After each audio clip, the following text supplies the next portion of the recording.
Avant la fête de Pâques, Jésus se lève du souper et met de côté ses vêtements. Puis, ayant pris un linge, il le serra autour de sa taille. Ensuite, il verse de l'eau dans le bassin et commence à laver les pieds des disciples et à les essuyer avec le linge dont il était saint. Jean 13, 1, 4. À partir de ce qui est rapporté au début du chapitre 13 de l'évangile de Jean, et jusqu'à ce qu'il soit arrêté au jardin de Gethsémani, le Seigneur Jésus ne parle plus qu'à ses disciples pour les préparer à son départ. Comme ils sont tristes et troublés, il leur donne l'assurance qu'il s'en va pour leur préparer une place et qu'il reviendra les prendre afin qu'ils soient avec lui dans la maison de son Père.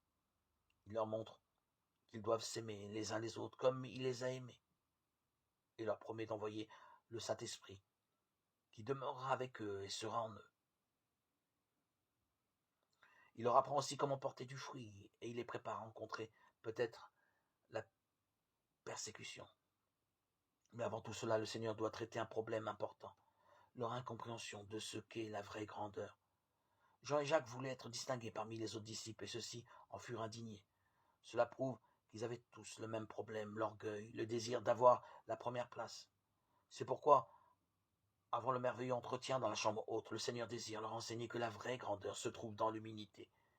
Quelque temps auparavant, il l'avait entendu dire « Prenez mon joug sur vous et apprenez de moi, car je suis débonnaire et humble de cœur, et vous trouverez le repos de vos âmes. » Matthieu 11, 29.